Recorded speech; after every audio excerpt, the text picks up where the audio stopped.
Pernah nggak sih kamu ngerasa kayak gini? Kamu lihat teman-teman di sekitar kamu kayaknya udah melangkah maju.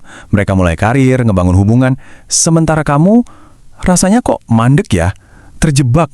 Seolah-olah hidup tuh lagi terjadi buat semua orang, kecuali buat kamu. Kalau perasaan ini familiar buat kamu nggak sendirian kok. Ini adalah sebuah paradoks yang sering banget dialami sama mereka yang dari kecil selalu dengar satu hal.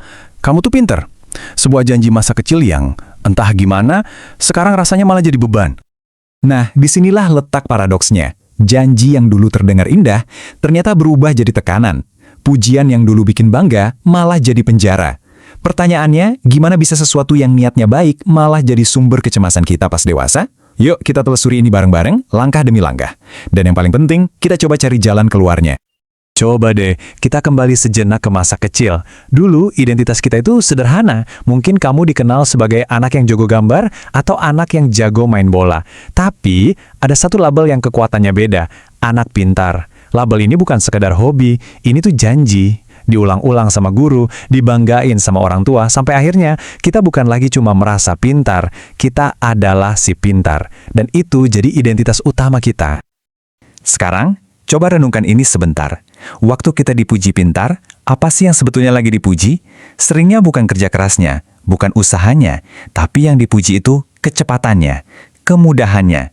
Tanpa kita sadari, sebuah keyakinan yang berbahaya mulai tertanam di kepala kita. Kalau aku beneran pinter, harusnya semua ini gampang.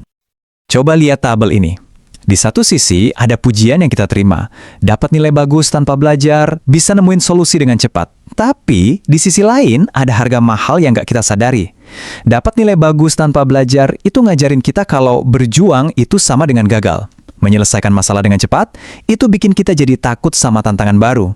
Pujian itu, tanpa disadari, membangun sebuah penjara yang bikin kita takut sama yang namanya proses. Terus, apa yang terjadi waktu keyakinan ini ketemu sama dunia nyata? Dunia kuliah, kerjaan pertama, atau hubungan yang rumit, di mana perjuangan itu hal yang normal dan nggak bisa dihindari. Nah, disinilah identitas si pintar itu mulai terasa terancam. Ini adalah siklus yang terjadi di dalam pikiran kita, seringkali tanpa kita sadari. Pertama, ada keyakinan, kalau aku pintar, ini harusnya gampang. Kedua, muncul tantangan, tugas kerjaan yang susah atau percakapan yang sulit. Tiba-tiba, keyakinan tadi goyah. Ini memicu langkah ketiga, ancaman. Bukan tugasnya yang jadi masalah, tapi identitas pintar kita yang rasanya dipertaruhkan. Dan apa reaksinya? Langkah keempat, penghindaran. Lebih baik nggak nyoba sama sekali daripada nyoba, terus gagal dan ngebuktiin kalau kita nggak sepintar itu. Dan akibatnya, itu nyata banget. Waktu teman-teman lain berani ngambil risiko di karir mereka, mencoba, gagal, terus saling dukung, kamu milih buat tetap di zona nyaman yang aman, tapi sempit. Kamu jadi ketinggalan momen-momen canggung dan berantakan yang justru ngebangun koneksi. Pelan-pelan, tanpa sadar, kamu mulai ngerasa ketinggalan, terisolasi, cuma nontonin hidup dari pinggir lapangan. Waktu rasa sepi itu jadi terhalu menyakitkan, ego kita bakal menciptakan pertahanan terakhir. Kita mulai bilang ke diri sendiri, aku nggak cocok sama mereka karena aku lebih pintar. Atau aku kesepian karena aku emang beda. Ini bukan keyakinan yang tulus loh. Ini cara kita buat meredakan rasa sakit karena merasa tersisih. Ini adalah benteng yang kita bangun, yang sayangnya juga ngunci kita sendirian di dalam. Di balik semua penghindaran dan pertahanan diri ini, kalau kita mau benar-benar jujur, semuanya bermuara pada satu pertanyaan. Pertanyaan yang muncul di saat-saat sepi, waktu kita lagi sendirian sama pikiran kita sendiri. Apakah aku cukup? Dan inilah kebenaran yang mungkin sulit diterima. Alat yang selama ini jadi andalan kamu, kecerdasan kamu, ternyata nggak didesain buat menjawab pertanyaan itu. Logika nggak bisa menyembuhkan luka emosional. Analisis nggak bisa membangun rasa berharga. Kamu nggak bisa berpikir untuk keluar dari perasaan tidak cukup. Jadi gimana cara kita memperbaikinya?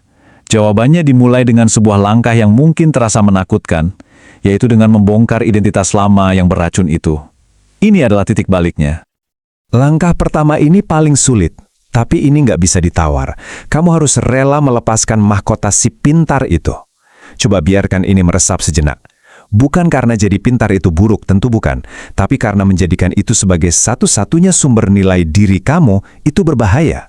Itu bikin kamu rapuh, takut mencoba, takut gagal, dan akhirnya menyabotasi diri sendiri. Jadi, kalau identitas lama dilepas, gantinya apa? Kita perlu membangun sebuah identitas yang baru. Identitas yang dasarnya bukan karena kita istimewa, tapi karena kita manusia seutuhnya. Pergeserannya tuh kira-kira kayak gini. Identitas yang lama itu tentang berdiri di podium kemenangan. Harus selalu jadi nomor satu. Nilai diri kamu datang dari hasil akhirnya. Nah, identitas yang baru itu tentang berlutut di tanah, merawat sebuah proses pertumbuhan. Nilai diri kamu nggak lagi datang dari menang, tapi dari keberanian untuk bertumbuh, walaupun prosesnya lambat dan berantakan. Terus, gimana cara mulainya? Ini jalan ke depan buat kamu dalam 3 langkah praktis. Pertama, izinkan dirimu untuk jadi pemula lagi. Coba sesuatu yang baru dan terima kalau kamu nggak akan langsung jago. Kedua, terima rasa nggak nyaman. Jangan lagi melindungi gengsi. Dan yang ketiga, ambil tindakan. Bukan tindakan yang sempurna, tapi tindakan yang jujur. Kirim aja email itu, mulai aja proyek itu. Lakukan 1 langkah kecil ke depan, hari ini. Inilah inti dari semuanya. Nilai kamu datang dari kemanusiaan kamu, bukan dari keistimewaan kamu. Apa artinya? Artinya, kamu diizinkan untuk nggak tahu. Kamu diizinkan untuk butuh waktu. Kamu diizinkan untuk jadi nggak sempurna. Nilai kamu nggak terletak pada seberapa jauh kamu di depan orang lain, tapi pada kesediaan kamu untuk tetap ada di dalam perjalanan itu. Jadi kalau kamu merasa mandek, inilah jalan pulangnya.